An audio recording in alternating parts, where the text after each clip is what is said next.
What's up guys, today I'm going to review the new Asus Zenfone Max. The new version is exactly priced like the older one but has a few new features. If you guys want to see the cinematic unboxing, I'll leave the link in the description below. Make sure you check it out as it isn't something you want to miss out on. In the box you get the phone, wall charger, USB cable, OTG cable and the warranty card. All the accessories are of good quality.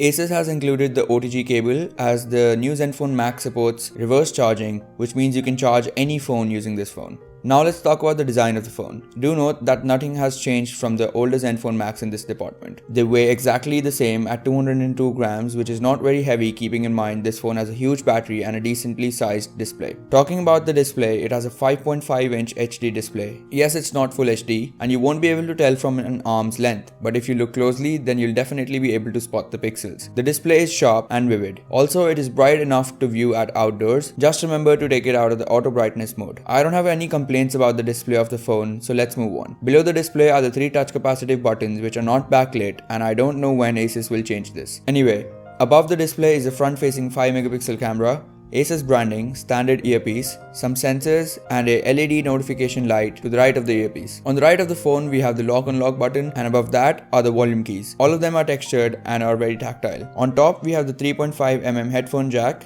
On the bottom is the primary microphone and the charging port. At the back it has a 13 megapixel laser autofocus equipped camera. Next to it is the dual tone LED flash, and on top of the camera we have the secondary noise cancellation microphone. We also have Asus branding on the back, and at the bottom we have Zenfone branding, and below that is the large speaker grill. The plastic back cover, which has a nice feel to it, is removable and exposes the non-removable 5000 mAh battery, dual micro SIM slots, both support 4G, and the micro SD card slot, using which you can expand the built-in 32GB storage to an additional 64GBs. On the bottom right is the muffled speaker, which is not the best speaker out there in the market at this price point. Let's talk about the camera now. Both cameras click decent pictures with accurate colors and the pictures are exposed correctly. The HDR feature when enabled makes the photos even better. The camera app is full of custom modes such as auto, manual, HDR, super resolution, low light, night, depth of field, and the list goes on. The videos recorded with the Zenfone Max are 1080p at 30 frames per second. I really like how the camera shifts focus quickly. The front camera takes decent pictures as well,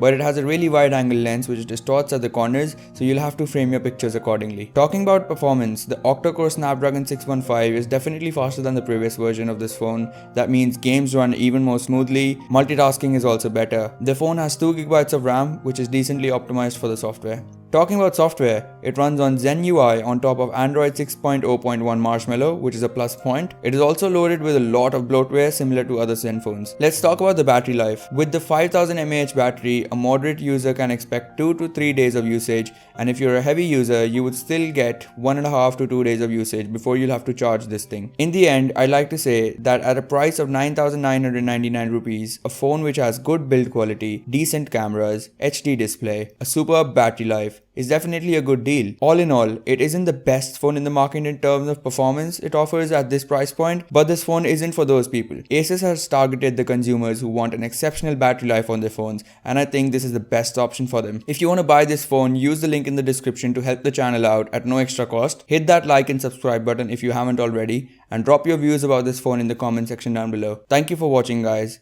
I'll catch you in the next video.